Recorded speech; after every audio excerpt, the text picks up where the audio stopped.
Pernah nggak kamu kepikiran, kenapa bahagia itu selalu cepat hilang? Kita lagi makan enak, nikmat, luar biasa, tapi 5 menit kemudian, semua rasa itu lenyap.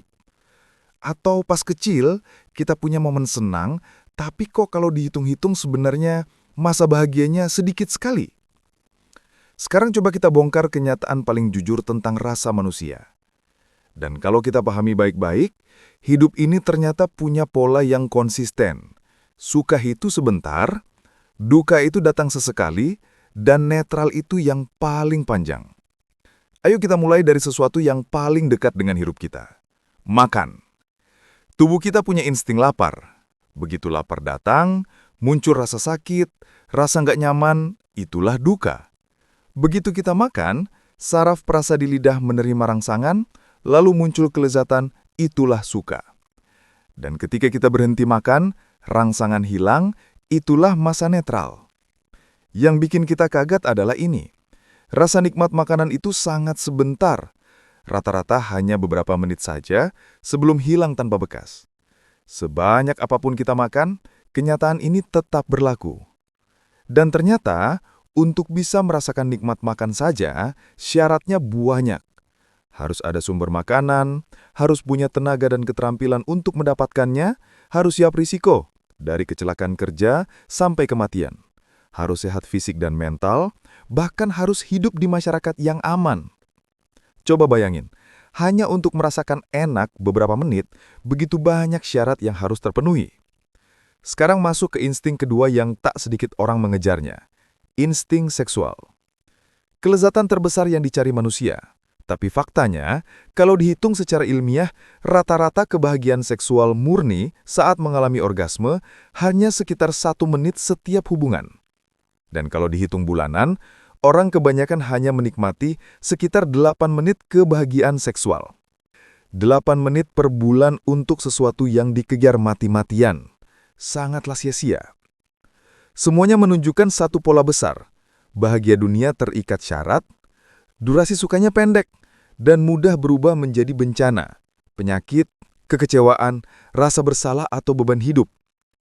Sekarang kita masuk ke bagian penting. Bagaimana manusia mengalami suka duka ini pada masa kecil? Kita coba membagi masa anak-anak menjadi 2, 0-6 tahun dan 6-12 tahun. Pada usia 0-6 tahun, manusia hidup dalam masa netral. Akalnya belum menilai, saraf rasa kejiwaan belum berfungsi, dorongan seksual belum aktif. Anak cuma merasakan hal-hal fisik sederhana seperti lapar atau sakit. Artinya 6 tahun hidup hampir tanpa suka dan duka kejiwaan. Masuk usia 6-12 tahun, barulah pengalaman suka dan duka mulai muncul, terutama lewat makan. Dan di sini kita melihat fakta yang mengejutkan.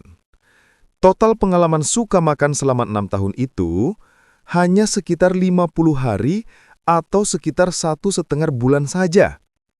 Cuma 50 hari suka dalam 6 tahun. Sementara masa netralnya, 5 tahun tidur, 4 tahun bermain atau belajar, plus 70 hari netral makan. Totalnya hampir 9 tahun lebih kondisi netral selama masa anak-anak.